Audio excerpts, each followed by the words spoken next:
بسم اللہ الرحمن الرحیم۔ سورۃ المائدہ آیات نمبر 13 لیکچر نمبر 4 آپ کی خدمت میں پیش کرتے ہیں۔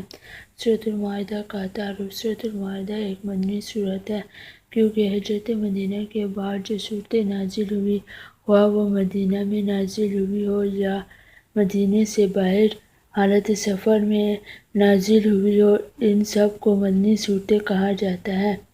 یہ سورت قرآن پاک کی ترتیب کے لحاظ سے 5ویں سورت ہے۔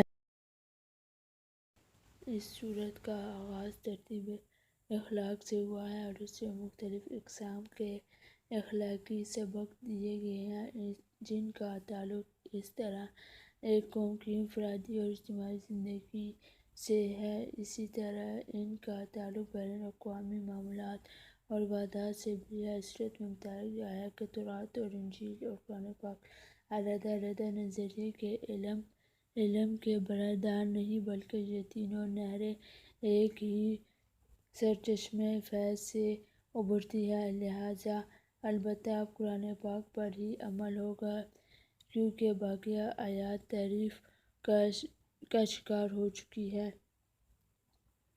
اس سورت کا آغاز 6 سپارے سے اور اختتام 7 سپارے میں ہوتا ہے۔ سورۃ المائدہ کے لفظی معنی ہیں دسترخوان۔ اصل مرسوم متن قرآن مجید آیات کا ترجمہ الفاظ کے معنی اور تشریح کرتے ہوئے اہل کتاب کی خرابیوں پر مفصل روشنی ڈالے۔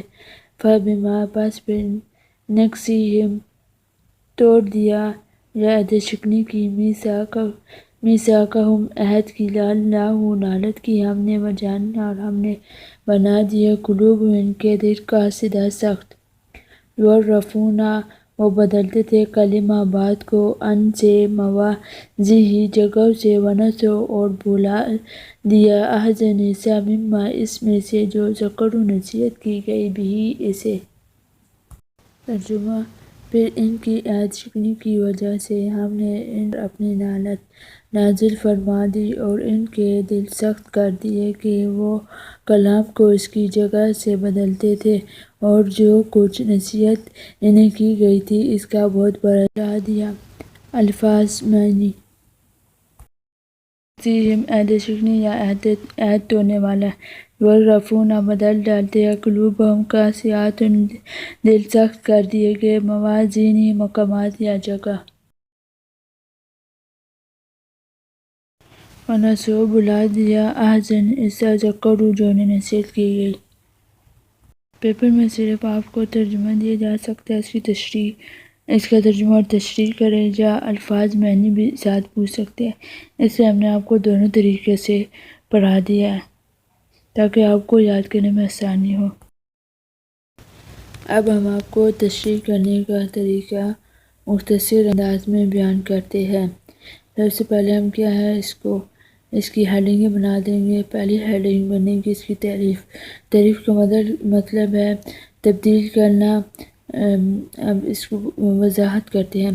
یہودیوں نے تورات میں لفظی اور معنی دونوں طریقوں سے تحریف کیا۔ انہوں نے تورات کے احکامات کو بدل ڈالا اور اپنے ہاتھوں سے قرآن پاک میں رد و بدل یعنی تبدیلی کرنا ان کا معمول تھا۔ اس کی مختصر مثال یہ بھی دے سکتے کہ یہودیوں کو جو کام ان کے دین اور ان کے اپنے فائدے کے لیے ہوتا تھا وہ اس کام کو کرتے تھے، اور جو ان کے مذہب کو جو ہے تکلیف پہنچاتا تھا یا ان کے مذہب کو کم تر کرتا تھا وہ ان کو جو ہے تحریف یعنی بدل ڈالتے تھے۔ جیسا کہ حضرت محمد صلی اللہ علیہ وسلم کی آمد کا ذکر تورات اور انجیل میں پہلے سے موجود تھا، مگر انہوں نے حضرت محمد صلی اللہ علیہ وسلم کی آمد کا ذکر کو تبدیل کر دیا یعنی چھپا دیا انہوں نے تاکہ ان کے دین کو کوئی خلل نہ ہو۔ ارشاد ربانی تعالیٰ ہے یحرفون الکلم عن مواضعہ ونسوا احسن مما ذکروا بہ۔ سورۃ المائدہ آیات نمبر 13۔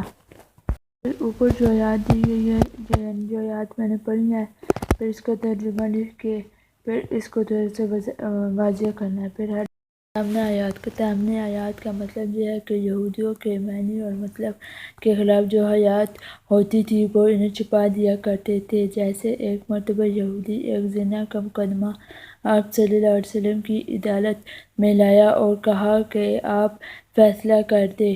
آپ صلی اللہ علیہ وسلم نے فرمایا کہ تم تورات لاؤ، اس کے مطابق فیصلہ ہوگا۔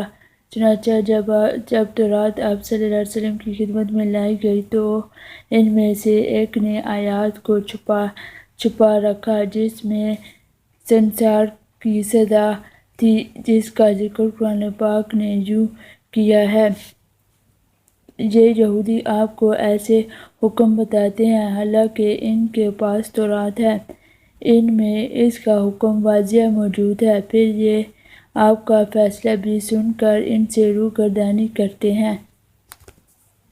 احکامات دین میں تساہل: یہودی اور ان کے علماء تورات کے احکامات میں تساہل اور لاپرواہی سے کام لیا کرتے تھے، امر بالمعروف و نہی عن المنکر کے جذبات سے محروم تھے۔ چنانچہ ارشاد باری تعالیٰ ہے: کیونکہ ان کے علماء انہیں گناہ پر زبان کھولنے اور حرام کھانے سے نہیں روکتے، یقیناً بہت ہی برا کارنامہ زندگی ہے جو وہ اختیار کر رہے ہیں۔ جن بچوں کو پوری آیات یعنی قرآن پاک کی پوری صورت یاد کرنے میں مشکل ہے، ان کے لیے یہ آیات تیار کی گئی ہے کہ وہ صرف اہم آیات کی بھی یاد کر کے تیاری کر کے پاس ہو سکتے ہیں۔ آخر میں اللہ تعالیٰ سے دعا ہے کہ ہمارا خاتمہ دین اسلام پر ہو۔